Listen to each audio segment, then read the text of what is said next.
안녕하세요. 와운의 스페셜 박나윤입니다. 매일 밤 높은 수익을 꿈꾸며 잠드셨나요? 오늘보다 내일이 더 기대되는 계좌 수익. 이분과 함께라면 꿈은 곧 현실이 될 겁니다. 기술적 투자로 여러분의 투자 인생을 완벽한 성공의 길로 이끌어주실 분이죠. 와운의 김용덕 파트너와 함께합니다. 대표님 안녕하세요. 네, 반갑습니다. 반갑습니다. 또 네. 이렇게 한 주 만에 뵙는데 네. 알기 쉬운 개념 또 이렇게 깔끔한 강의력으로 와운의 시청자분들에게 뜨거운 관심을 이렇게 받고 계시는데 네, 그 감사합니다. 기세를 이어서 오늘은 네. 또 어떤 내용을 준비해 주셨을까요? 네, 오늘은 8강 그 투자 로드맵 중에 이제 3강에 해당을 하는 이제 내용인데요. 지금 주식 투자의 이제 기본부터 시작을 했다면 이번에는 주식 투자의 활용, 신기적 좌표 첫 번째 시간이 되겠고요. MACD의 이해와 활용 시간이 되겠습니다. 아무래도 기초적으로 우리가 이제 뭐 캔들이라든지 그다음에 이평선 그리고 이제 거래량 부분에 대해서 알아봤다면 연결선상으로 이제 보조지표에 대한 부분도 확인을 해보면서 조금 더 확률 높게 여러분들이 종목 선정을 해갈 수 있는 그런 부분들을 확인해 봐야 될 것으로 볼 수 있겠고 앞으로 3강부터 4강, 5강, 6강 정도까지는 여러분들이 가장 많이 활용하신다고 볼 수 있는 신규적 좌표들에 대한 이해와 활용 그리고 매매법에 대해서 알아볼 예정입니다. 네, 오늘도 김용덕 파트너와 끝까지 함께해 주시길 바라겠습니다. 다양한 이 신기술적 좌표 중에서도 MACD를 말씀해 주셨는데 이 MACD 좌표를 가장 먼저 보는 이유가 있을까요? 아무래도 우리가 직전 강의에서 이평선과 거래량 강의를 했잖아요. 네. 지금 이 MACD라고 하는 거는 이평선 거래하고 상당히 좀 밀접한 관련을 갖고 있습니다. 그러니까 우리가 일봉상으로 이평선 매매 부분들을 하면서 골든크로스, 데드크로스라든지 이런 부분들에 대한 매매를 통해서 매수 맥점을 잡는 법을 알려드렸는데 MACD에도 골든크로스, 데드크로스가 존재를 하고 또 실제도 좀 변화된 부분에 해당을 합니다만 그런 이평선 설정 부분과 연동되는 내용이 나와요. 그러다 보니까 좀 이어지는 신기술적 지표라고 볼 수 있겠죠. 이평선하고 바로 이어서 들으면 좀 더 이해도가 높을 수 있는 그런 교육이기 때문에 가장 먼저 배치를 했다고 보시면 되겠습니다. 알겠습니다. 앞선 강의에서 다뤘던 이평선과도 연관성이 있다. 그렇다면 이 좌표만으로도 수익을 낼 수 있는 방법 오늘 소개해 주실 건가요? 네, 맞습니다. 기본적으로는 MACD는 MACD 하나만을 통해서도 수익이 가능합니다. 네. 이러면은 보조지표 성격이기 때문에 기본적으로는 차트만 있으면 되거든요. 물론 MACD만 있으면 차트가 없으면 어떻게 움직이는지 종목을 알 수 없기 때문에 그렇죠. 그런 부분들에 대한 매매는 불가능하지만 이제 차트가 기본으로 있고 보조를 하는 보조지표로서 신기술적 좌표가 있기 때문에 기본 캔들 이평선 거래량 차트만 있다라고 한다면 이 MACD를 활용을 해가지고 직접적인 매매가 가능하다고 보시면 될 것 같습니다. 알겠습니다. 사실 이 MACD 곡성 어려워요. 이름이 그렇죠. 그렇다면 이번 강의 이후에는 우리 시청자분들이 이제 이평선과 MACD를 비교 분석도 할 수 있게 가능한 걸까요? 그렇죠. 아무래도 이제 이평선 매매하고 MACD 매매는 조금 차이가 있다고 볼 수 있겠습니다. 네. 이평선은 단순하게 설정되어 있는 기간 범위 부분에 어떤 부분을 가지고 우리가 이제 투자를 단기로 할 것인지 중기로 할 것인지에 따른 매수 맥점을 잡는 방법이라고 한다면 MACD는 여기에서 기본값 부분들이 좀 변화가 나오면서 연동되는 이제 계산을 통해서 따로 지표 설정을 하는 이제 이평선 매매라고 보시면 되겠습니다. 그렇기 때문에 관련된 부분에 있어서 이 부분을 이제 연동을 해서도 뭐가 더 효과적이고 또 무슨 차이가 있는지에 대한 부분들을 확인해 볼 수 있다라고 보시면 될 것 같습니다. 알겠습니다. 이어지는 강의에서 더 자세한 내용 들려줄 테지만 그 전에 방송에서 못다한 이야기가 너무 많습니다. 네. 언제 들어볼 수 있을까요? 여러분들이 한국경제TV로 찾아오시면은 네. 제가 무료 방송 부분들을 자주 하고 있습니다. 여러분들 투자에 도움이 될 만한 현 시점 가장 효과적인 매매 전략 부분들이 무엇인지에 대해서 자세하게 방송을 통해서 항상 소개해드리고 있으니까요.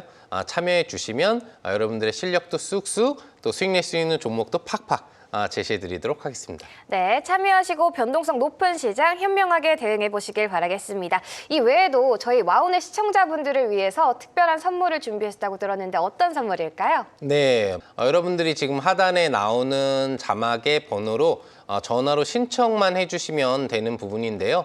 매주 한 종목씩 목요일 날 여러분들한테 앞으로 실적도 되고 성장성도 갖고 있어서 우상향 상승 흐름 부분들을 보여줄 수 있는 중대형 주급, 좀 탄탄한 종목들로 여러분들이 수익을 좀 챙겨갈 수 있을 만한 그런 좋은 종목들을 100% 무료로 제공을 해드리니까요. 선착순 500분만 가능합니다. 아래 나오는 자막 번호로 지금 바로 신청하셔서 그 기회 잡아가 보시면 좋을 것 같습니다. 김용덕 파트너가 준비한 특별한 선물도 가득 챙겨가시길 바라겠습니다. 이어지는 시간 오늘은 김용덕 파트너가 주식 투자에 제대로 활용할 수 있는 좌표의 신기술을 소개한다고 하는데요. 어떤 내용이 담겨 있을지 함께 만나보시죠.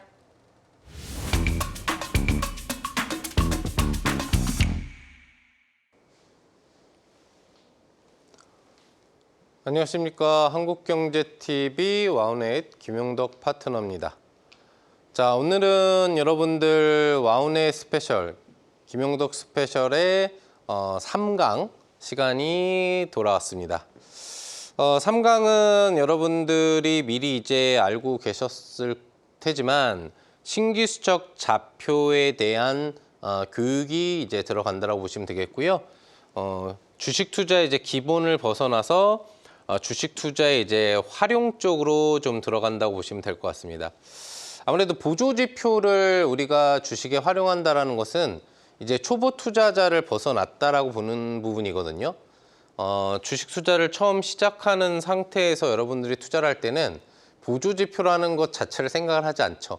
그래서 단순히 캔들이나 이평선 거래량이 있는 차트만 보고도 종목 부분들을 선정하기 좀 어려워하는 부분들이 많이 있고 그런 부분들 속에서 그걸 이해하려고 좀 노력하는 부분을 더 많이 진행을 하는 걸 알고 있습니다.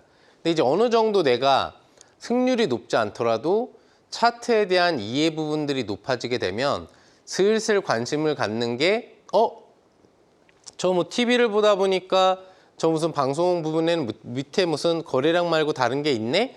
라는 부분이라든지 트레이딩을 살펴보다 보니까 이건 뭐지? 뭐 지표 추가라는 부분이 있네? 라는 부분으로 여러분들이 관심을 갖고 한 번 정도 설정 부분들을 해보신 분들이 있을 것 같아요. 또는 나는 주식을 잘해야지 라는 생각을 가지고 도서관 같은 데나 아니면은 뭐 문구사에 가가지고 주식 관련 이런 책자를 살펴보다 보니 보조지표라는 부분이 있구나. 이건 차트랑 틀린 건가? 라고 생각하면서 한 번 정도 그 책을 읽고 그 안에 있는 색다른 세계에 좀 빠져보시기 시작한 그런 경험이 있지 않을까 생각합니다. 물론 이거는 이제 초보를 지나가는 중반부 투자자분들에 해당을 하고요. 이제 고수반열에 오르신 투자자분들은 뭐 보조지표 부분들을 다양하게도 활용을 해보셨고 거기서 나한테 맞는 보조지표도 이제 찾아보셨을 거라고 볼 수가 있을 것 같아요. 그런 관점에서 초보에서 이제 막 보조지표에 관심을 갖는 분들이건 간에 아니면 이제 고수의 반열에 올라서 신규적 좌표라는 것 중에는 이게 좀 효과가 높았더라 라고 하는 부분에서 가장 투자자분들이 많이 공감을 하는 보조지표인 이제 MACD의 이해와 활용 부분들에 대해서 오늘 시간에 좀 방송을 해드릴 예정입니다. MACD라고 하는 부분은 여러분들이 이제 기본적인 내용으로 들어가 보시면 알 수 있겠지만 장단기 이동평균선 간의 차이를 이용하는 그런 지표라고 좀 보시면 되겠는데요. 관련돼서 이동평균선과 제가 연동이 많다, 이평선과 연동이 많다라고 앞서서 설명해서 이야기해드렸었던 부분도 여기에 착안을 한다라고 보시면 되겠습니다. 결국에는 이제 뭐 어떻게 이동평균선 간의 차이를 이용하냐는 조금 이따가 여러분들한테 얘기를 해드릴 수 있겠고요. 누구에 의해서 개발이 됐느냐? 제럴드 아펠에 의해서 이제 개발이 됐다라고 보시면 되겠고요. 뭐 중요하지 않죠.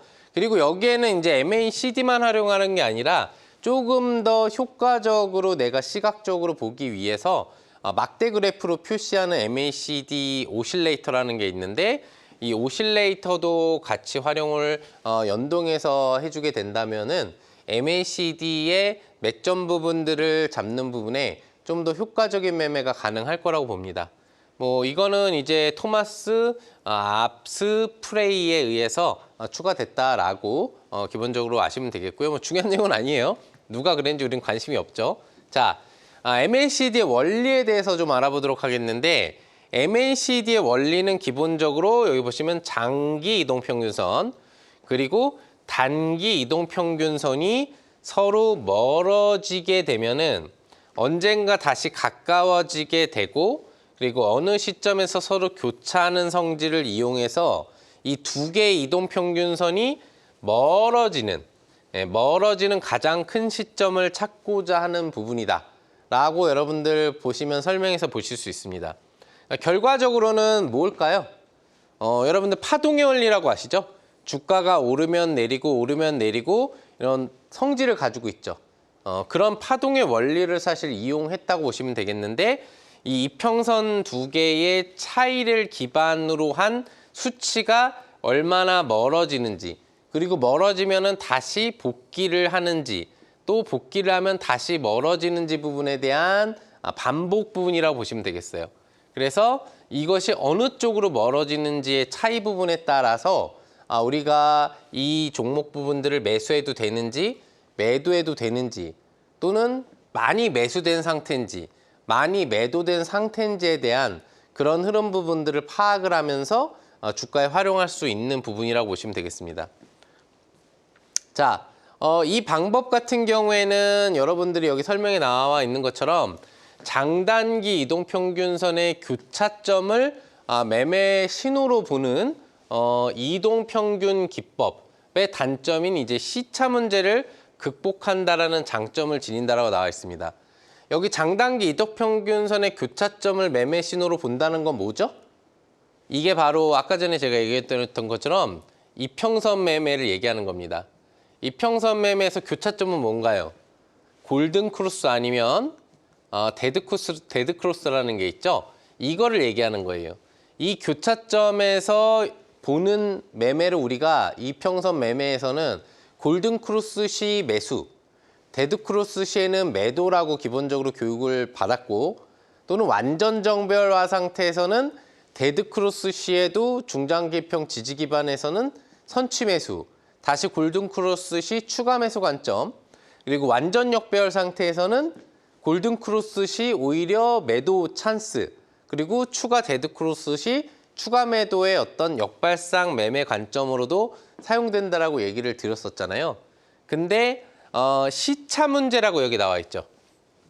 시차 문제라는 건 뭐냐면은 얼마나 기간 흐름 부분들이 미뤄진 거나 단축될 수 있느냐의 차이라고 보시면 되겠는데 보통 이평선 매매에서 나오는 골든 크로스보다 MACD에서 나오는 골든 크로스가 더 먼저 나오기 때문에 그래요. 데드 크로스도 마찬가지라고 보면 되거든요. 여기 보시면 EMA 롱숏 매매 신호 전에 MACD 시그널상에서 매매 신호가 먼저 나온다라고 돼 있죠. 그러니까 어떻게 보면은 좀 더 고급화된 지표죠.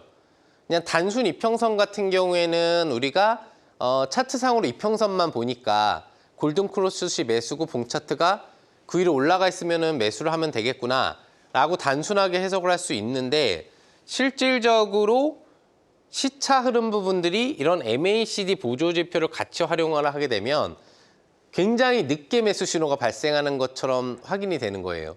데드 크로스도 굉장히 늦은 시점에 발생을 하는 거죠. 그러니까 MACD를 활용을 하게 되면은 그것보다도 더 빨리 골든 크로스 매수 신호가 나오기 때문에 매수를 활용할 수가 있고 데드 크로스 매도 신호가 나오기 때문에 더 빨리 매도를 해서 주가 하락 부분들을 벗어날 수 있다는 얘기가 되는 거죠. 이해되시죠? 그래서 약간은 이동평균선의 개념 자체는 상위 버전, 상위 버전 지표라고 또 매매법이라고 보시면 되겠습니다. 그리고 단점 같은 경우에는 또 있는데요. 이동평균선의 이 개념 자체가 아무래도 가격 데이터를 이제 요약해서 이미 지난 추세를 보고자 하는 것이기 때문에 MACD의 이 시그널 곡선 같은 경우에도 실시간 가격이 반영된 뒤에 나타난다라는 단점을 가지고 있습니다. 이건 뭐라고 볼 수 있나요? 기본적으로 우리가 다들 알고 있는 후행성이라고 합니다. 보조지표가 갖는 선행성 같은 경우에는 정말 특수한 몇 보조지표 빼고는 거의 후행성이라고 보시면 돼요. 그러니까 주가가 만들어지기 전에 주가가 이렇게 갈 것이다 라는 것을 사실상 미리 조기 예측을 해서 실제로 그 흐름대로 주가가 가는 건 아니란 얘기예요. 이미 만들어져 있는 주가를 확인하고 거기에 이 보조지표가 같이 형성이 되면은 그 캔들 이후의 변동성이 상승을 한다면 상승을 하고 하락을 한다면 하락을 하는 이 매매 신호가 나온다는 얘기죠. 그런 일정 부분들에 관련된 시차 부분들이 이제 나오는 부분들은 어쩔 수 없다라는 부분이 되겠고요. 그래서 하지만 기본적인 부분은 이런 시차를 줄일 수 있지만 연관된 부분에 있어서 또한 약간의 속임 신호 매매량도 후행 부분이기 때문에 일정 부분은 늘어날 수 있다라는 점은 기억을 해주셔야 되겠습니다. 근데 이거는 별로 그렇게 크게 중요하게 생각을 할 필요는 없어요. 왜 그러냐면은 애초에 우리가 만약에 이동평균선만을 보고 매매를 하잖아요. 그러면 MACD 이 보조지표보다는 훨씬 더 후행하는 거예요. 왜? 골든크로스 신호가 훨씬 늦게 나오기 때문에. 그쵸? 그리고 어차피 이동평균선도 만들어지는 부분들은 차트가 형성된 뒤에 나오죠. 이동평균선의 형성 원리를 제가 저번에 설명해 드릴 때 아셨듯이 5거래일선이면은 5거래일이 지나고 다음날 종가가 나와야 그 종가를 합산하고 이전 종가 하나를 없애서 다시 새로운 5거래일의 점이 형성되고 이전 선에서 그 점을 이었을 때 이평선이 형성된다고 했잖아요. 이 기억들 나시죠? 바로 정가이니까 기억나셔야 됩니다. 그런 것처럼 어차피 이동평균선 자체도 선행성은 아니에요. 후행성이에요. 선행성이라는 것 자체가 존재하지 않는 거죠. 이동평균선도. 확인된 다음에 나오기 때문에. 그만큼 MACD도 그런 개념에 대한 흐름은 있지만 실질적인 매수 신호라든지 매도 신호가 훨씬 더 이평선 매매보다는 빨리 나오기 때문에 이런 단점 부분들에 대해서는 별로 크게 신경을 쓸 필요는 없다라는 걸 여러분들이 기억하시면 될 것 같습니다. 아시겠죠? 자, 다음은 MACD의 계산식 부분을 보도록 하겠는데 계산식은 의외로 복잡하진 않아요. 신규 추적 좌표를 보면은 계산식이 너무 복잡해가지고 일반적으로 우리가 산출하기는 어렵고 뭐 공학계산기라든지 이런 부분들을 이용해서만 산출이 가능하기 때문에 그냥 보조지표에 나와 있는 대로만 우리가 해석을 한다거나 직접 계산보다는 자동적으로 트레이딩에 수치를 넣어주는 그런 식으로 활용을 하기 때문에 크게 문제는 없는데 MACD 곡선은 그래도 우리가 직접 계산 부분 형식에 대한 흐름 부분으로는 매매 부분들을 가능할 수 있어요. 우선은 어떤 식으로 구하느냐? 단기지수 이동평균선에서 장기지수 이동평균선을 뺀 값이에요. 이건 뭔 얘기냐? 이 수치는 변경할 수가 있습니다. 기본적으로 MACD의 그 단기 지수 이동평균선 값은 12거래일로 형성이 되어 있고요. 장기 이동평균 지수 평균 곡선은 이제 평균은 26거래일로 형성이 되어 있어요. 보통 이렇게 형성되어 있는 신규적 좌표를 여러분들이 많이 보셨을 텐데 이 짧은 기간 평균 이평 가격에서 좀 더 긴 구간대에 이평 가격을 빼준 수치라고 보시면 되겠죠. 그러면은 이게 양의 값이 나올 때와 그 다음에 음의 값이 나올 때의 차이를 알 수가 있겠죠. 우리가 이평선 매매에 있어서도 이평선이 올라가는 상승 흐름 부분들을 강하게 주려고 하면은 어떻게 되는 거죠? 이전에 있는 종가보다 지금 있는 종가가 하루하루 더 올라갈수록 이평선은 상승을 하고 반대로 돼 있으면 이평선이 하락을 한다라고 했잖아요. 그리고 골든 크로스 상태가 나오거나 매수를 할 수 있는 정별 상태가 나오려고 하면은 어떻게? 장기 이동 평균선이 밑으로 깔려야 되고 단기 이동 평균선이 위로 깔려서 정별화가 돼야 된다라고 얘기를 했잖아요. 예를 들어서 5일선, 21선을 비교를 해보면 이렇게 되게 되면은 정별이 되는 거죠. 그럼 무슨 얘기예요? 단기 지도 이동 평균선의 가격이 장기 이동 평균선의 가격보다 높다는 얘기가 되는 거죠. 그러니까 최근에 주가의 힘이 더 긴 주가의 힘보다 강하기 때문에 결론적으로는 지금 주가가 올라가는 분위기로 갖고 있다는 거죠. 그러면은 양의 값을 갖는 MACD 곡선이 나오게 되면 어떤 거예요? MACD 곡선이 올라가고 있는 거고 또 플러스 값을 가질 수 있는 상황이 되는 거죠. 반대로 장기이동 평균선 값이 더 높고 단기이동 평균선 값이 더 낮아요. 그러니까 최근에 평균 주가가 더 낮은 거죠. 예전의 평균 주가보다. 그러면 음액값을 갖게 되는 거죠. 음액값을 갖게 되고 관련돼서 매도 신호, 매도 신호로 파악할 수 있는 거죠. 이 부분이 서로 일치를 한다면 이평선 두 개가 교차를 하고 있는 구간대로 볼 수가 있겠죠. 같은 가격을 형성하고 있는 구간대로 기준점이라고 하는 구간대가 이제 만들어지게 되는 부분이라고 이제 보시면 될 것 같아요. 그래서 이게 양의 값을 갖느냐 그리고 음의 값을 갖느냐의 차이에 따라서 MACD의 곡선의 변동성이 나오고 그 변동성의 값은 양의 값을 가질 수도 음의 값을 가질 수도 있다라는 거를 생각을 해보시면 될 것 같고요. 자, 그 다음에 시그널 곡선 같은 경우에는 N일의 MACD 이동 평균선이다라고 여기 얘기가 나와 있습니다. 이거는 뭘 얘기하냐면요. 보통 이 N일 같은 경우에는 9거래일을 보통 설정을 해요. 보통 12, 26 그리고 기준 부분들이 되는 좀 짧은 선은 대부분의 신규수적 좌표에서 9거래일 선을 착용하는 경우가 많은데요. 이 역시도 변형은 가능합니다. 12거래일, 26거래일 그리고 평균적으로 나오는 이 9거래일을 다른 값으로 변동을 할 수 있어요. 근데 이 N일의 NACD 이동평균선이라는 값은 그냥 단순히 9일간의 어떤 기간 이동평균선 값, 지금 이런 10일이나 26일로 설정되어 있는 이런 이동평균선 값으로 같이 보는 9일이라는 값은 아니고 이 이동평균선의 단기와 그리고 장기 이동평균선의 차로 MACD 곡선의 각 날짜들이 만들어지잖아요. 일마다. 그 일마다의 날짜에 9일의 평균 가격의 선이라고 보시면 될 것 같아요. 그러니까 수치상으로 말하면 단순 이동 평균선은 아니고 MACD 곡선으로 산출된 이평선 부분에 대한 날짜를 9거래일씩 합산해서 나눈 방식의 이동평균선이라고 보시면 되고 그걸 갖다가 시그널 곡선이라고 얘기를 한다고 보시면 되겠습니다. 그래서 그거를 이해를 하시면서 넘어가시면 되겠고요. 여기 아까 전에 이야기해 드렸었던 기본 설정값 단기, 장기, 10일, 26일 그리고 시그널 9일 부분들을 여러분들이 이제 확인을 해보실 수가 있겠고요. 자, 다음은 이제 이걸 이제 만들어내는 부분들을 우리가 한번 해볼 건데 사실 할 필요는 없는데 그래도 이해를 돕기 위해서 한다고 보시면 되겠어요. 우선 하나하나 이평선을 만들 수는 없죠. 이평선을 만들 수는 없기 때문에 기본적으로 이제 우리가 뭐 12일 평균 가격, 26일 평균 가격은 이미 우리가 계산해서 산출해서 12로 나누고 26으로 나눠가지고 이게 바뀌어 있다라고 생각을 하시면 될 것 같아요. 그랬을 때 뭐 12일 평균 가격 값이 2,000원이다.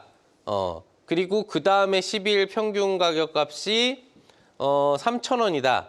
그리고 그 다음에 12일 평균 가격 값이 뭐 4,000원이다. 이런 식으로 이제 움직인다고 가정을 해볼 수 있는 거고요. 그 다음에 플러스 양성 값이 나오려고 하면은 26일 평균 가격 값이 뭐 1,000원이다. 그리고 26일 플러스 추가 평균 값이 그 다음에 뭐 2,000원이다. 그 다음에 26일에 플러스 추가 평균 값이 플러스 해야 되겠죠. 하루 더 이어가지고 그러면 이건 이제 뭐 3,000원이다. 이런 식으로 이제 구성을 해볼 수가 있는 건데요. 여기에서 아까 이야기해드린 것처럼 MACD에 대한 가격을 구하고 거기에 대한 이평선을 만들어가는 과정에서는 이 단기 이평선 값에서 장기 이평선 값을 뺀다고 그랬잖아요. 마이너스를 하면 되는 거죠. 마이너스를 하게 되면은 2,000원 마이너스 1,000원은 1,000원. 그다음에 3,000원 마이너스 2,000원은 1,000원. 좀 이상하게 되네요. 수치를 좀 잘못한 것 같아요. 4,000원 마이너스 3,000원은 1,000원. 이렇게 되는 거죠. 자, 이런 값이 나오면은 이제 굉장히 단순해지는데 어떤 값이 나오냐면은 MACD의 이 곡선 값이 상승을 하거나 하락을 해야 되는데 움직이지 않고 옆으로 가는 게 되겠죠. 예, 그냥 단순 방식으로 쉽게 설명을 해드리려고 하다 보니까 수치가 똑같이 나와요. 그리고 그러면은 이제 시그널 곡선은 어떻게 될까요? 되게 재밌네요. 시그널 곡선 자체의 값도 9개로 해서 9개 나눠서 갔으니까 계속 이렇게 MACD 곡선하고 시그널 곡선 같이 옆으로 가게 됩니다. 예, 이런 경우가 없을 것 같죠?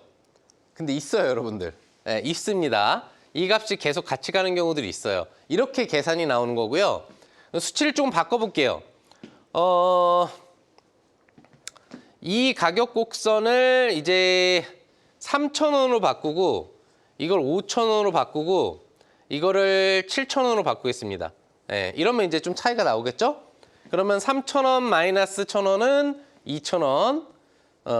좀 전의 경우는 그냥 다 일직선으로 가는 거예요. 위로 아래로도 움직이지 않는 겁니다. 한마디로 얘기하면.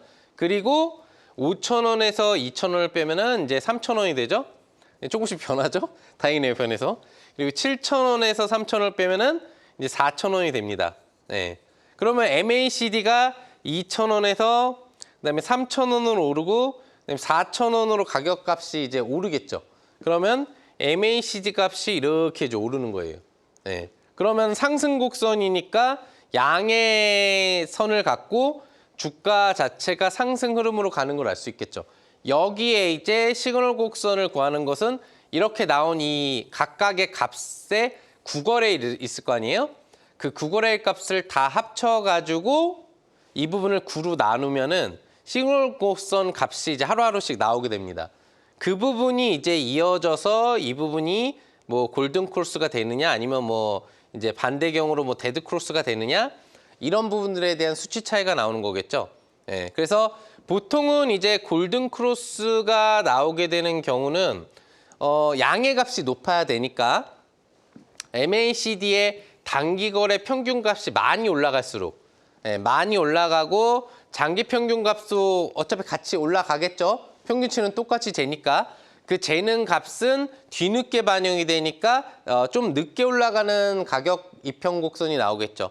거기에 대한 편차가 커질수록 기본적인 MACD 곡선 부분들이 이제 올라가는 흐름 부분들이 나오게 되는 거고, 그다음에 시그널 같은 경우에는 이런 부분들에 대한 평균치를 나오니까 이 부분보다 조금은 늦게 따라가는, 늦게 따라가는 흐름 부분들로 돼서 시그널 곡선이 이렇게 올라가고 있을 때 MACD 곡선이 치고 올라가는 그런 흐름이 나올 수가 있겠죠. 양의 경우에는 이제 그런 경우가 나온다는 얘기예요.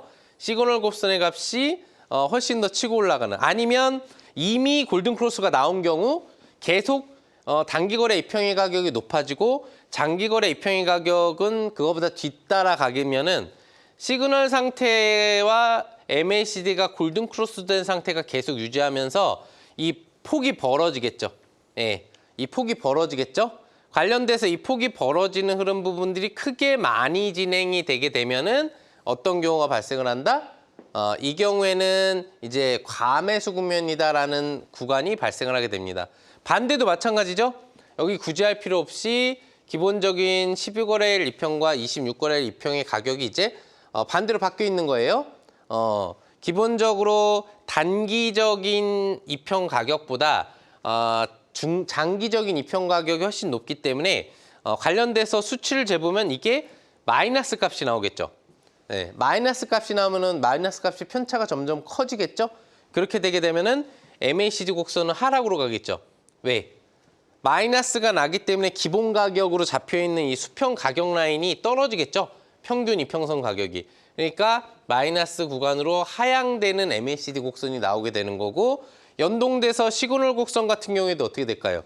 네, 시그널 곡선보다 MACD가 위에 있다라고 한다면은 MACD가 더 시그널 곡선보다 빠르게 떨어지는 흐름이 나오기 때문에 이제 데드 크로스 흐름이 나오게 되겠죠. 예, 데드 크로스 흐름이 나오게 되고 그리고 추가적으로 만약에 이 데드 크로스 상태가 유지하는데도 단기동 평균선 값보다 장기동 평균선 값이 더 크게 나오게 된다고 한다면은 계속 과매도 국면으로 나아가는 현상이 나오게 되는 거죠. 근데 결과적으로는 이제 다시 올라오게 돼요.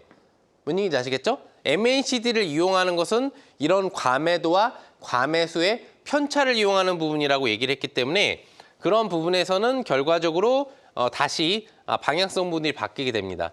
그럼 우리가 원론으로 들어가서 어떤 형식이 나올까요? 일단은 제로선이라는 게 있어요. 제로선이라고 해가지고 이건 뭐냐면은 기본적인 MACD의 이 12일과 26일의 이 관련 평균값이 동일한 구역, 구간대를 이제 제로선 부분으로 우리가 보통 불리우고 여기에 이제 MACD 곡선이 이런 식으로 올라갔다가 내려갔다 올라갔다 내려갔다를 반복하겠죠. 그리고 관련돼서 뭐 시그널 곡선이 뭐 이런 식으로 이제 교차를 내기도 하고 이런 식으로 이제 움직이는 형성 흐름 부분들이 나온다고 보시면 될 것 같아요. 예. 그래서 관련된 부분에 있어서 이제 이런 구간대가 MACD가 시그널 곡선을 돌파하는 부분이기 때문에 골든 크로스. 여기 뭘까요? 예, 데드 크로스라고 불리우는 부분이 되는 거고 또 여기도 보면은 이제 골든 크로스 그리고 이런 부분들이 이제 우리가 데드 크로스라고 보통 불리우는 부분이라고 보시면 되겠죠. 결과적으로는 MACD의 곡선과 시그널 곡선의 편차를 가지고 데드 크로스와 골든 크로스 이런 부분들을 우리가 확인을 한다. 근데 MACD 곡선의 아까 이런 부분들을 나타냈을 때 뭘 알아내려고 한다는 거죠? 주가 자체에 대한 이동평균선의 격차는 벌어지면은 다시 오므라들려고 하고 충분히 오므라들었다가는 또 다시 반대편으로 확장됐다가 또 다시 원래 자리로 가고 다시 확장되고 이걸 반복된다고 했죠. 최대값과 최소값을 찾으려고 하는 부분들이 강하다고 했잖아요. 이 부분의 성질 부분들을 이용하려고 한다는 건데 그거는 이제 뭘 의미한다라고 보냐면은 오실레이터 적용 부분에 같이 적용이 돼요. 아까 전에 오실레이터라고 해가지고 MACD 말고 이런 지금 선좌표를 갖다가 막대 그래프화한 그런 이제 데이터 수치를 만든 부분이 있다라고 했잖아요. 그 시점의 출발점은 여기죠. 여기부터 그 다음에 여기 라인, 그 다음에 여기 라인, 그 다음에 여기 라인입니다. 골든 크로스와 데드 크로스 라인 사이를 기반으로 해가지고 골든 크로스 시에는 막대 그래프가 올라가요. 예, 올라가고 조금씩 이제 전환돼서 내려올 때는 이 막대 그래프가 떨어집니다. 조금 잘못 잡았는데 여기서 굉장히 작아져요. 예, 막대 그래프가 굉장히 작아지고 그런 다음에 데드 크로스로 들어가면 이제 어떤 상황이 발생하냐면 여기서 이제 음선값이 생겨요. 음선값이 이렇게 늘어나다가 음선값이 다시 골든 크로스에서 줄어드는 거죠. 보셨을 거예요? 예, 이런 이제 표본들이 나오는 걸 여러분들이 보셨을 겁니다. 이게 바로 MACD 오실레이터라고 하는 거예요. MACD 오실레이터. 이 막대 그래프를 MACD 오실레이터라고 하는데 기본적으로는 이런 값. 가장 흐름 부분들이 과매도됐거나 과매수돼 있는 자리 부분들을 이제 찾아내려고 하는 목적으로 보는 게 오실레이터의 활용이라고 보시면 돼요. MACD의 활용은 주로 이제 골든 크로스나 데드 크로스 흐름 부분들에 대한 모습을 봐서 매수 맥점이나 매도 맥점 부분들을 본다면은 오실레이터는 그거보다 추세에 대한 어떤 흐름 변화 부분들을 보려고 할 때 활용하는 부분들이 조금 더 많다라고 보시면 되겠죠. 그리고 아까 전에 이야기해드렸던 것처럼 이 제로선 값 같은 경우에는 어떤 경우다? MACD 상의 이 26일 이동평균선 값과 그 다음에 12거래일 이동평균선 값이 일치하는 구간대를 나타내는 거고요. 그런 흐름 부분들에서 위로 올라가게 되면은 여기서 이제 무슨 현상이 발생을 하죠? 느낌이 이제 오셔야 되는데 여기서 무슨 현상이 발생을 합니까? 이게 그럼 뭐예요? 값이 일치한다는 얘기는 무슨 얘기예요, 여러분들? 네, 여기서 이제 이평선 골든 크로스, 이평선 골든 크로스, 이평선 데드 크로스와 비슷한 그런 부분들이 나타난다는 얘기예요. 네. 결과적으로는 앞서서 매수 신호 부분들이 제가 이야기해드렸던 것처럼 MACD가 기본 이평선 매매보다 더 먼저 반응을 한다라는 식으로 기본 분석을 해드린 부분이 있잖아요. 그런 부분에 대한 흐름이 이렇게 먼저 나오는 게 여기서 확인이 되는 거예요. 예. 그러니까 이평선의 가격이 5일 이평과 22평의 평균 가격이 동일해진다는 건 뭔 얘기죠? 데드 크로스나 골든 크로스가 나온다는 얘기잖아요. 그게 MACD 상에서는 이 제로선으로 표시된 구간대에서 발생을 한다는 얘기죠. 예. 그래서 이제부터는 이제 매매 신호 부분과 관련돼서 매수는 어디서 들어가야 되는지, 그리고 매도는 어디서 들어가야 되는지, MACD의 매수 매도의 결정 사항에 대해서 우리가 확인을 해볼 거예요. 자, MACD의 매수 매도인데 우선 매수를 알아볼 건데, 매수는 어디서 들어가면 될까요? 우리가 앞에서 조금 복잡하지만 그림을 직접 그려보고 계산을 해봤죠. 예. 근데 이런 걸 직접적으로 해주는 아마 파트너는 없을 거예요. 왜? 그냥 단순히 있는 수치와 차트만을 가지고 얘기를 해주지 만들어지는 걸 직접 계산해주고 그래프를 직접 그려주지는 않으니까요. 예. 그래서 기본적으로 매수 신호는 우리가 앞서 봤던 부분들을 고려해 본다면 시그널선에 대해서 MACD가 돌파를 하면은 매수 신호다. 라고 아까 전에 우리가 얘기를 했죠? 왜? MACD는 단기 이평선에서 장기 이평선을 뺀 값인데 이 뺀 값보다 시그널선의 평균 값이 더 높은 구간대를 돌파할수록 평균 값의 상승이 강하게 나온다고 보는 거기 때문에 그런 부분에서는 이제 매수 신호로 본다라는 거죠. 그리고 골든 크로스라고 보면 돼요. 예, 골든 크로스.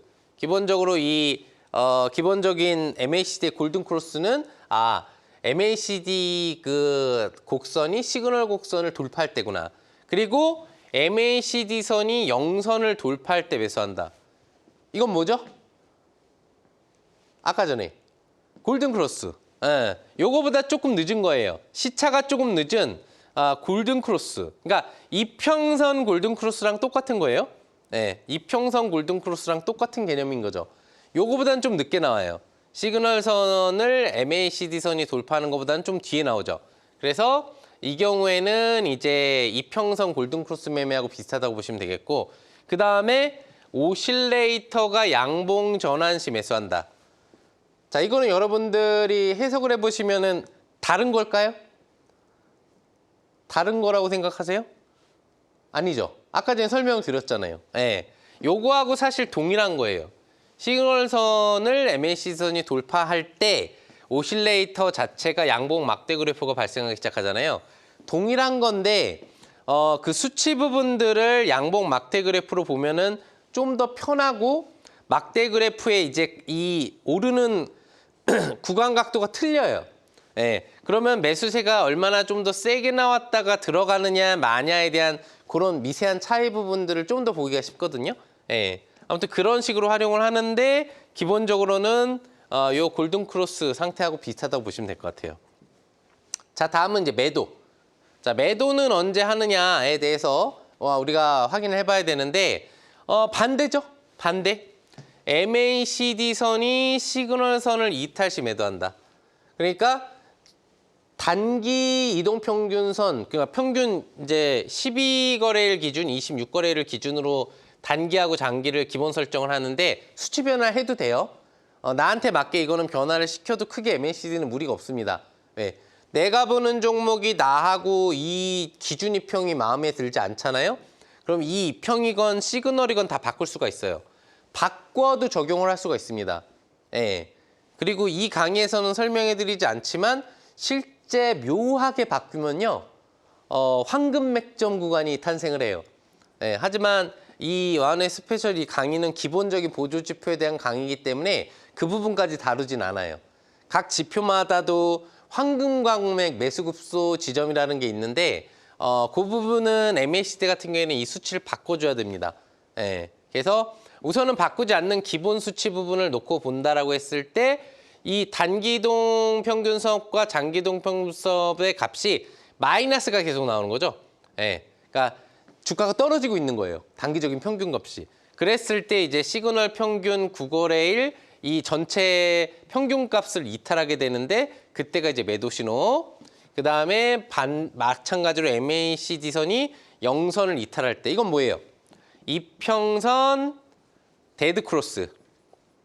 이거는 MACD 골든 크로스라고 하는 거죠. 그리고 이건 뭐예요? 오실레이터가 음봉전환 시 매도. 이건 뭐죠? 네, 똑같은 거예요. 저 첫 번째 있는 거랑. MACD 데드 크로스. 여기 말을 잘못했네요. MACD 데드 크로스. 다 데드 크로스예요. 네, 데드죠. 골든이 아니죠. 네, 맞아요. 네, 매도는 무조건 다 데드예요. 데드 크로스. 그래서 봉 차트로 보면은 조금 더 보기가 편하고 매도 강도의 차이를 볼 수 있다. 이런 부분들로 매도 신호와 매수 신호를 볼 수가 있겠습니다. 자, 그러면 이제 MACD 곡선을 볼게요. 곡선을 보시면 아까 전에도 우리가 파동을 봤지만 제가 이야기한 거하고 거의 비슷하게 파동 곡선이 올라가죠. 결과적으로는 MACD의 원리는 원래 여기, 그리고 여기 값을 추론해내는 부분들이 중요한 거예요. 그래서 일정 수준 이상의 수준 위로 올라가면은 이 부분을 갖다가 이제 과매수 국면이라고 보통 부르고, 일정 부분 아래로 좀 내려온다라고 했을 때 정확하게 근 건 아니에요. 여기를 과매도 수치라고 불러요. 그래서 보통 데드크로스 부분들이 확대되어 있는 구간대에서는 음봉 오실레이터 부분들이 많이 확대되고, 골든크로스에서는 양봉 오실레이터가 당연히 많이 좀 나오겠죠. 그래서 그런 부분들을 기본으로 이제 본다고 보시면 되겠는데, 여기서 보시면 우리가 매수 맥점, 매도 맥점에 대한 부분을 볼 수 있죠. 어디가 매수 맥점이죠? 여기. 이게 시그널 곡선이죠. 파란 게, 빨간 게 MACD 곡선이에요. 여기 골든 크로스가 나와서 1차 매수 신호 나오고요. 그 다음에 MACD가 제로선을 돌파하니까 2차 매수 신호가 나오는 거예요. 여기 시그널 곡선을 MACD가 떨어지니까 1차 매도 신호가 나오는 거고요. 그 다음에 여기 MACD가 제로 곡선을 떨어지니까 2차 매도 신호가 나오는 거예요. 2차로 나오는 건 다 이평선의 12거래일과 26일의 데드 크로스, 골든 크로스라고 보시면 돼요. 골든 데드. 분위기 잘 아시겠죠? 아까 설명해 드렸던 거. 여기도 마찬가지로 여기가 매수, 여기가 매도, 여기는 2차 매수, 여기는 2차 매도. 예, 이런 식이죠. 여기도 매수, 여기는 2차 매수.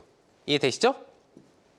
자, 그리고 이제 MACD의 추세 전환에 대해서 알아보겠는데, 이건 이제 오실레이터 얘기예요. 오실레이터 얘기고, MACD의 추세 전환. MACD 곡선이 하향 또는 오실레이터에 대한 하향 변곡이 나오면은 하락이다. 예. 그러니까 MACD 곡선이 이렇게 올라가다가 내려가요. 예, 내려가요. 그리고 오실레이터 부분에 대해서 하향 변곡 부분들이 나오게 되면 이제 하락이 나오는데, 그냥 MACD가 올라가다가 내려갈 때는 아직까지는 데드 크로스 상태가 아니면 양의 값을 갖죠? 오실레이터가. 빨간 막대기를 갖는다고요? 줄어들지만. 근데 이 오실레이터가 다시 어떤 부분들, 파란색으로 나오는 방향성이 잡혀요. 그러면은 변곡 지점이 발생을 해가지고 하락 쪽에 대한 흐름 부분들이 나온다고 보면 돼요. 또는 꼭 파란색 오실레이터가 나오지 않아도 과매수에서 MAC가 떨어지기 시작하면 제가 뭐라고 그랬죠? 오실레이터가 올라가는 구간대의 강도가 양을 유지하다가도 약해진다라고 했죠. 그럼 이 약해지는 구간, 여기를 의미하는 거예요. 오실레이터의 하향 변곡이 나오면 하락 징후로 추세 전환이 나온다라고 보는 거예요. 그 다음에 MACD 곡선 및 오실레이터 하향 또는 상승을 하면서 이제 영선 부분들이 나오는 그런 부분들이 있어요. 영선 부분들이 이제 같이 나오는 부분들이 있는데, 그런 부분들 같은 경우에는 기본적으로 이제 데드 크로스 그리고 골든 크로스 부분들이 오실레이터 상에서 같이 나오는 구역이라고 보시면 되는 거죠. 그리고 이제 반대의 경우 MACD 곡선에 대한 상향 또는 오실레이터의 상향 변곡이 나오면 상승이 나오는데, 이거 같은 경우에도 내려왔던 MACD가 올라가는 흐름이 나오는 데서 과매도 기준의 매도 오실레이터 부분들이 확장되다가 이게 축소되는 국면, 요 국면 부분에 대한 변곡 부분도 이야기를 한다고 볼 수가 있겠고, 또는 완전히 여기서 이제 다시 양선 전환되는 흐름 부분, 요 흐름 부분들에서도 관련돼서 변곡 상승 부분들을 같이 체킹한다고 보시면 되겠어요. 그래서 선 변동성을 본다면은 매도 막대 그래프가 줄어드는 타이밍, 그 다음에는 두 번째로는 이게 이제 양선으로 변경되는 타이밍 부분에서 변곡 부분들을 발생한다라고 보시면 되는 거겠죠. 이해되시죠? 그래서 그 부분들을 이제 막대 그래프 부분으로 살펴보면은 여기 보시는 것처럼 막대 그래프가 증가하다가 급격히 감소를 하죠. 이거는 주가가 떨어지고 있다가 갑자기 급등을 하는 경우. 그래서 기본적인 이 오실레이터 값이 갑자기 급상승하는 걸 의미해요. 그리고 일반적인 경우 MACD 곡선이 상승 부분으로 가다가 조금 추세가 MACD가 약해지는데 데드 크로스는 나오지 않은 상태에서 다시 주가가 올라가는 N자 형태의 주가 변동성이 나올 때 이렇게 오실레이터의 값이 변하고 최종적으로 이렇게 추세적으로 오실레이터 값이 하락하면 여기부터는 추세 변곡으로 하락 흐름이 나온다고 보면 되는 거죠. 그리고 여기는 이제 완전 변곡, 데드 크로스, 골든 크로스가 나오는 구간이고요. 골든 크로스, 데드 크로스. 이거는 시그널하고 그다음에 MACD의 데드 크로스, 골든 크로스를 의미합니다. 그리고 여기도 음액값이 증가하다가 감소하는 것처럼 하다가 다시 밀리다가 급상승하죠. 이것도 갑자기 바닥권 감매도를 탈출하는 국면에서 그래서 급상승 추체가 나오다가 이렇게 오실레이터가 또 떨어지는, 여기는 좀 일관적으로 나오죠. 이렇게 이제 오실레이터 값이 음봉에서 차근차근 변곡이지만 내려가는 부분이 나오면 추세가 상승으로 전환되는 자리, 전환되는 자리 부분들을 확인해 볼 수 있죠. 이건 하락 전환되는 자리. 이런 식으로 오실레이터를 통해서도 주가의 변동성에 대한 흐름 부분들을 알아볼 수가 있어요. 자, 이제 예시 차트를 보면서 우리가 활용을 좀 해볼 건데 예시 차트를 한 4개 정도 본다고 보시면 되겠어요. 그래서 매수 신호, 매도 신호만 파악을 해보면 되겠죠. 자, 여기 보시면은 MACD 상으로 골든 크로스가 나오네요. 동일하게 오실레이터에서 양봉 막대 그래프 전환이 나오죠. 똑같은 거라고 그랬어요. 좀 더 보기 쉽게 표현하고 추세형의 흐름을 보는 거예요. 그러면은 주가가 어떻게 되죠? 올라가죠. 골든 크로스가 나오고 나서 올라가죠. 근데 일본 골든 크로스는 뒤늦게 나오죠. 예, 좀 시차가 있다는 얘기예요. 그러니까 MACD로 좀 더 빨리 골든 크로스를 볼 수 있다는 거고, 오실레이터의 추세 하락으로 추세 변화 가능성이 보이는 건 이거예요. 여기에서 지금 주가의 곡선 부분들이 고점으로 나오는데 추가 양봉 고점이 나오지만 오실레이터는 떨어지고 있죠. 그래서 음봉 부분, 전환 부분들이 빠르게 나오는 거예요. 추세에 대한 변화로 하락 흐름이 미리 예고되고 있다라는 거를 오실레이터로 볼 수 있는 거고요. 직접적인 데드 크로스는 여기예요. 여기가 매도 신호고 그 다음에 추가적인 일봉 데드 크로스가 뒤늦게 나오죠. 예, 요거를 포인트로 잡으면 돼요. 그래서 선행성이 강하다. 그리고 부가적인 매수 신호 부분들이 되는 거는 여기 보시면 골든 크로스 자리가 보이는데 이 위쪽으로 보면은 골든 크로스 흐름 부분들이 좀 보이실 거예요. 그러니까 정확하게 이 지점은 아니에요. 12거래일과 26거래일의 골든 크로스 자리라고 보시면 될 것 같아요. 같은 가격이니까. 그 가격이 이제 이쪽에서 나오는데 단기가 아니라 추세 흐름 부분의 단기 스윙 형태로 또는 단중기 형태로 본다면 이런 영선에 대한 매수, 우량주 같은 경우에는 좀 더 안정적으로 들어간다고 볼 수가 있어요. 왜? 그러고도 반등이 나오니까요. 자, 그리고 반대의 경우 여기도 이제 영선 하락 부분들이 나오는 게 보이죠? 그러면 이제 데드 크로스 부분들이 이제 나오는 거고, 여기에서도 보면 이제 12거래일, 26거래일에 데드 크로스가 나온다고 보시면 되겠고요. 매도 신호. 그리고 여기는 이제 일반적인 기본 골든 크로스 매수 신호 부분이라고 보시면 되겠고, 그다음에 여기가 또 데드 크로스 매도 신호. 보면 주가가 떨어지고 올라가고가 보이시죠? 네. 자, 예시 차트가 많으니까 빨리빨리 볼게요. 예시가 제일 중요한 거니까. 자, 여기 보시면은 데드 크로스 나오죠? 매도 신호 나오고 주가가 조금 빠져요. 근데 그렇게 크게 많이 이탈하지 않고 다시 골든 크로스가 나오죠? 골든 크로스가 나오면 어떻게 매수를 들어가면 상승이 나오는 게 보이시죠? 막대 그래프도 살아있고요. 여기부터 추세가 바뀌어요. 좀 떨어져요. 그럼 여기부터는 옆으로 기고 있지만 추가적으로 주가의 상승 기대치를 크게 가질 수 없다라는 부분이 나와요. 큰 반등이 나오지 않죠? 그리고 이미 오실레이터는 음봉으로 들어가 있죠. 그렇죠? 관련돼서 이미 데드 크로스가 나온 거예요. 그러고 나서는 주가가 떨어지죠. 직접적인 이평선이나 거래량 또는 이런 일봉 차트상으로는 유지하고 있는데라고 느껴지지만 MACD 상으로는 이미 매도 신호가 나온 상태예요. 그러고 나서 주가가 결국에는 떨어지죠. 그래서 일봉 차트를 보는 것보다 이런 면에서 MACD를 보면은 여러분들이 훨씬 더 선행적으로 주가 조정이 나올지를 알 수가 있다는 얘기예요. 오실레이터를 통해서. 그리고 여기 보시면은 이제 다시 매수 신호 골든 크로스가 나오고 양선 전환이 되고 들어가면 장대 항봉 급등도 나오네요. 네, 그런 흐름. 그리고 여기에 데드 크로스가 나오면 또 주가가 떨어지는 흐름 부분들이 나오죠. 추가적인 예시 가볍게 보면은 뭐 비슷합니다. 예, 똑같아요. 골드, 데드가 되게 자주 나오지만 나오는 기준마다 매수와 매도폭 부분들에 대한 확인은 나온다. 그래서 이평선에 대한 매매를 따라하는 것보다는 훨씬 더 효과적으로 활용이 가능하고 오실레이터 값까지 같이 활용을 해주게 된다고 한다면은 여러분들이 그런 부분들을 더 잘 이용할 수 있다는 얘기예요. 그리고 여기 보시면은 이제 추세상 하락 부분들이 나오는 과정 속에서도 이제 데드 크로스 이후 매도 신호, 여기 보시면 골든 크로스 이후 매수 신호가 나오는 것처럼 보이지만 바로 다시 데드 크로스 매도 신호가 나오죠. 그래서 우리가 이평선 매매에서 했던 것처럼 주의를 해야 될 매매를 다 보여주는 거고요. 그리고 나서 주가에 대한 하락 부분, 여기 보시면은 시그널 곡선하고 이게 일치하고 옆으로 기는 게 나오죠. 안 나오지 않는다고 했어요. 가격이 동일해지면은 이만큼의 동일 가격 일차로 정체가 나타나는 현상도 우리가 확인을 해봤습니다. 자, 이런 식으로 오늘은 MACD의 개념 정리 및 이해 활용, 그리고 MACD뿐만 아니라 MACD 오실레이터를 활용한 추세 변화를 미리 예측하는 방법, 그리고 일반적인 MACD 골든 크로스, 데드 크로스 및 우리가 알고 있는 일반 이평선에서 12거래일, 26거래일에 골든 크로스가 나오는 추가 타점이 0자리라는 것도 확인을 해봤고요.